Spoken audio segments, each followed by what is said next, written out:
Hey there mga my love, Scorpio! Thank you so much for always staying here with me in this channel, babe. So before we start your reading, no reminders muna tayo ni hindi po ito for everybody. And just pick up only the messages na tingin mo ay for you. At syempre, yan, no, wala tayong gender dito, babae, lalaki, LGBT, lahat kayo welcome, no? Basta, at the end of the day, palagi po kayong may free will na free nyong gamitin anytime, anywhere. So yun nga mga babes ng Scorpio, no, bago rin tayo mag-start, let me just greet everybody first. Hi and hello there new subscribers. Ako po si Yan, welcome tuloy. At sa mga returning viewers, thank you po sa inyong walang sawang pag-antabay dito no sa aking mga channel. So yeah, you heard it right. No, kung hindi nyo pa nalalaman, mayroon pa po tayong isa pang channel. Ang link po ay nilagay ko sa ating description box, no? At dyan sa channel na yan, no, meron tayong mga ina-upload na daily collective readings yan, no? Ano man na zodiac sign mo, welcome ka doon. No? Pwede niyo panoorin yung mga readings kasi timeless naman yan, mga sweetheart. So, let's begin. Thank you so much sa mga pabalik-balik ko mga viewers. What do we have here for Scorpio? Welcome din ang cross-watchers ni Scorpio. May Scorpio placement sa kanilang natal or birth chart. Welcome din. So, let us messages for Scorpio, please. What the Scorpio needs to know. What the Scorpio needs to know. Can you please show me Scorpio?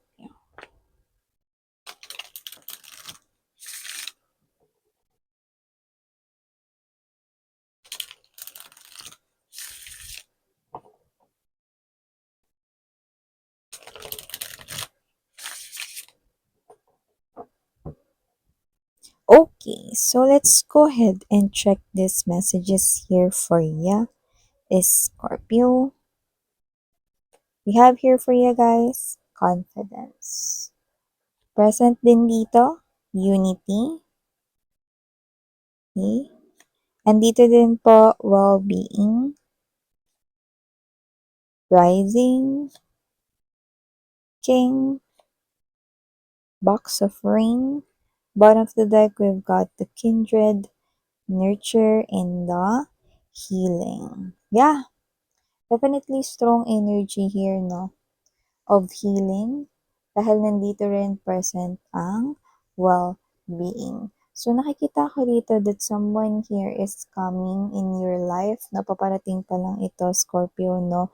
Sa nakararami sa inyo. No? Kaya naman kung ikaw ay single ngayon, you will be single no more. At mukhang ito ay paparating na ngayong holiday season. Possible na ma-meet or makilala mo na yan ngayong holiday season, no? Bare months mga babes, no? Nakikita ko dito na nalalapit na ito, no? Na inyong pagkikita at pagtatagpo. Itong tao na to, no, ay, yeah, hindi siya yung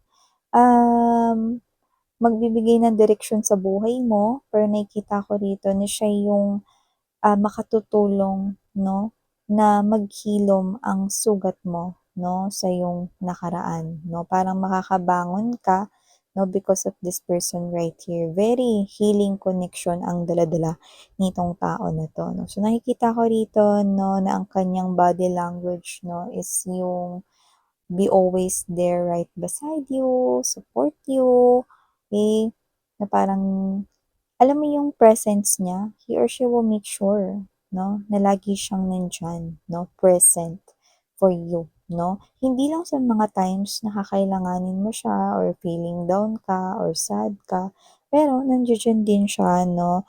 He or she will also make sure na nandiyan din siya sa iyong mga happy moments at sa mga success, achievements, tagumpay mo, babe. Yan, no? So, maliban dyan sa isang napakagandang mensahe na yan, nakita rin ako rito ng energy na kung ikaw naman ay nasa loob ng isang relationship, magpapatuloy ang suporta sa iyo ng iyong partner. Yung iba sa inyo, nakita ko rito na posible may kaharapin kayo na issue sa iyong family at mukhang makakaagapay mo rito ang iyong person, no? So, nakikita ko rito na posibleng may argumento sa loob ng family mo na posibleng makuwento mo 'to sa yung person. Yung iba hindi pa 'to nangyayari, So, maaaring mangyari pa lang yung argumento 'no, sa pagitan mo at ng isang family member ninyo at nakikita ko rito na parang ikaw 'to na iko-comfort ka ng iyong person. Okay. So, nakikita ko rito 'no, puwedeng balik-baliktarin yung roles, puwedeng siya yung i-comfort mo rito 'no. So, nakikita ko rito na ano man yung pinagdadaanan niya rito, makakaagapay ka niya at kung ano man yung pagdadaanan mo na makakaagapay mo siya. At mas lalo ninyong mararamdaman na talagang mahal kayo ng person na yun, kasi mas mapapakita niya yun 'no, sa gano'ng klase lalo ng sitwasyon, 'yan. So, nakikita ko rito na yung iba mas matindi pa dun yung pagdadaanan ninyo, like let's say, parang other people right here is parang binubully kayo or telling negative things about you 'no, puwedeng harap-harapan, puwedeng patalikod 'no, but your person believes in you. Pinaniniwalaan niya kayo at wala siyang ibang pinapakinggan ditong kahit na sino. 'Yan 'no, alam mo yung close yung kaniyang ears and eyes 'no, sa ibang tao rito 'no, ikaw lang yung pinaniniwalaan niya rito dahil nagtitiwala siya sa'yo. 'Yan.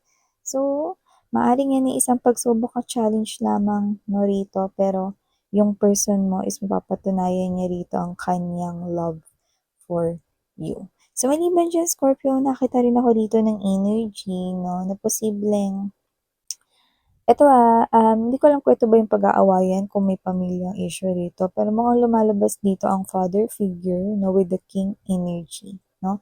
But with the box of rain, kung sino man 'to 'no, either king or lumalabas siguro ng head ng family, pero someone who is mature, like a parent figure.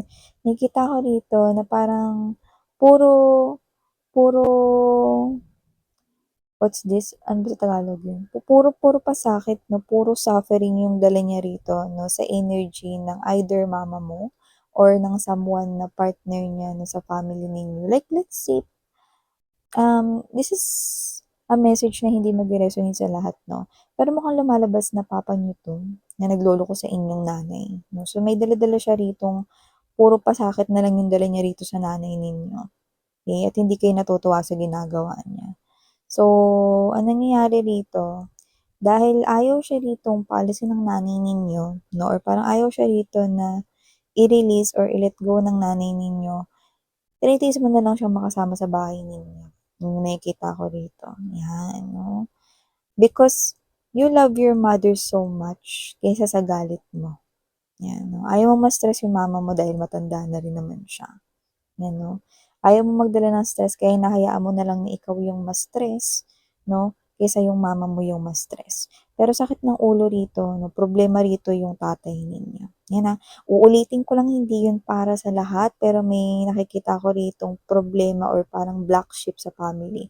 At kung sino pa siya, hindi ito yung kapatid mo, hindi rin ito yung iba niyong kasama sa bahay. Lumalabas talaga na parang ito ay either tatay mo o parent mo. Wala tayo ritong gender, okey, pero lumalabas kasi yun very strongly, 'no? So, 'yan. Nakita rin po ko ng energy rito mga babes 'no, na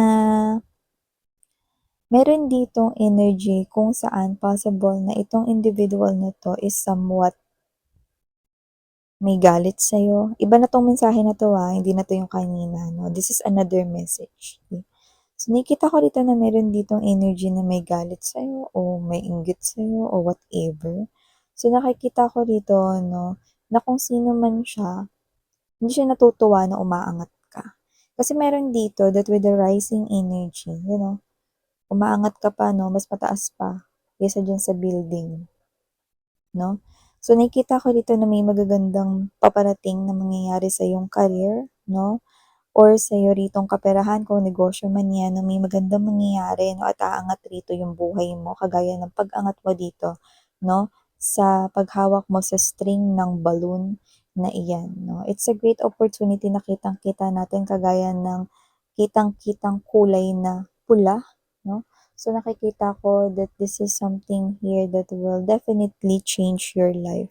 So, yung status ng life mo from your situation now is magbabago positively sa mga susunod na mga months and lalo na next year 2025 is Scorpio. At nakikita ko dito na tutungtong ka sa isang klase ng energy, no, na magiging satisfied and kontento ka, no, sa kikitain mong pera or income mo dito. Mapatrabaho man yan or business or both. Yan. So, yung nakikita ko dito, no, yung iba, ready na kayo to settle down, like magkaroon rito ng family. Waiting na lang kayo rito, no, sa inyong partner na sabihin niya, no. So, iba praying dito na sana mag-propose na siya sa inyo bago matapos yung 2024 or sana sa 2025. Nakita tayo ng ganyang energy, lalo na kung kayo ay in relationship. Very confident naman kayo na kayo yung pakakasalan ng inyong person, no, and you're coming from that type of energy na tama ka, be confident talaga. Kasi kung para sa'yo yung mensaheng sinasabi ko, your person is faithful sa inyo. So, confident ka naman ikaw yung pakakasalan niya, no, and never siya ritong nagloko sa inyong relationship. Then, that person could be proposing sa inyo, no, answered prayer ito, no, this bago matapos ang 2024 or sa 2025, no? Nakikita ko na kayo rito, no, na magsasama na kayo sa isang roof, no, sa home, yan ang nakikita ko rito, no, and napaka magiging kalmado lang, no, banayad ang takbo, no, ng inyong connection. So, nakikita ko rito ang maayos na pagsasama, ibig sabihin. Yan, no? Parehas kayong gagawa ng desisyon na parehas ninyong pag-aagrihan at nakikita ko rito, no, kagaya rito ng pagiging kalmado, no, parang cool sa inyong eyes itong larawan dito, no, nagbibigay rin ito ng sense of contentment at satisfaction sa inyong commitment. Yan, no. May boyfriend-girlfriend man kayo ngayon, napupunta na kayo dyan sa pagkakaroon ng pamilyang matatawag ninyong inyo talaga. Yan, no? So, maliban diyan, Scorpio, nakita rin ako dito ng energy, no? Na mukhang meron ditong energy na magdi-date kayo rito ng iyong mom, no? Parang pasyal, no? Kayo ng mama mo, yan, no? Or ng parent mo rito, yung nakikita ko rito. Okay? It could be, samahan mo lang siya, yung simpleng sasamahan mo lang siya mag-grocery, no? Or yung iba naman talagang mamamasyal kayo, no? Kakain kayo sa labas, na i-date mo yung mom mo, yan, yung nakikita ko rito. Okay? At parang isa itong klase ng bonding moment na ngayon mo lang nagawa, no? Parang ang daming oras na in-spend mo with other people or with your friends but not with your mom. So, nakikita ko dito that this is something here na posibleng i-shopping mo siya, no? Ibili mo siya rito ng mahal na damit, no? Or ng sapatos, no? Or ilibre mo siya, no, ng food sa isang fine dining, no, or sa restaurant talaga, ano yan, nakikita ko rito, no. So, nakikita ko na after nito, mas dadalasan mo pa or mauulit pa yan, no, na um, ilalabas mo yung mama mo. So, nakikita ko dito that you love your mom so dearly, kaya iba sa inyo siguro close kayo with your mom, no, pero hindi mo siya nade-date or hindi nalalabas, no. So, iba naman doesn't have to be that you're close with your mom, no, pero you love your mom so much but you do not know how to show it, no, sa kanya. Okay? You're not telling it to him or her, ay to her, okay, but alam mong love mo siya. Okay? Minsan kasi parang mahirap na sabihin yung, "Mom, I love you," 'no, for other people, 'no, pero you just show it, okay, through your actions, okay? So, yan. So, wow, napaka-touching naman ng message na yun mga babes, 'no. So, maliban diyan nakita rin po ako ng energy rito na posibleng meron dito na mapahiya dahil sa'yo. Ganito kasi yun, eh, parang ang gusto niyang mapahiya rito ikaw. Pero ang ending dahil mababaliktad mo rito yung sitwasyon, imbes na mangyari yung goal niya na mapahiya ka, siya ngayon yung mapapahiya. Yan. Pero kagagawa niya rin naman kasi. Yan. So, maaaring ito ay mangyari sa inyong pinagtatrabahuhan, no, or sa inyong way of earning a living. So, ano man yan, nakikita ko rito na parang nag-backfire, no, yung dapat na gagawin niya sa'yo ay bumalik tuloy sa kanya. Okay? So, ganun yung nakita ko rito, na parang nag-bounce back 'no, sa kanya, 'yan. Gano'n talaga mga babes 'no, 'pag may hindi ka talaga magandang intensyon sa isang tao, babalik talaga 'yun sa'yo, mm. Na parang bolang binato mo 'no, sa pader 'no, or hinagis mo sa pader, 'di ba? So, tatamaan at tatamaan ka pa rin. So, gano'n yung nangyari sa kanya rito dahil meron siyang hindi magandang intensyon sa'yo, okey? So, last but not least, message yung nakikita ko rito mga babes 'no, na, possible na marami kayong gawin or magpaka-busy talaga or magiging busy talaga kayo 'no, ngayong bare months, okey? Possible na meron kayong makaligtaan.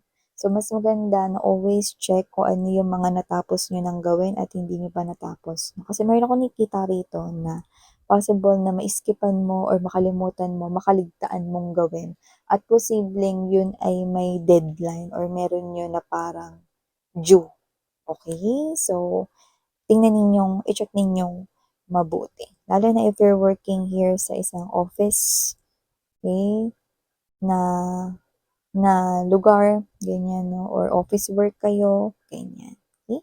So yeah, these are all the messages we've got right here for you, Scorpio. Maraming salamat sa oras mo and muli ako po si Yan, Sarang Heal Love and Light.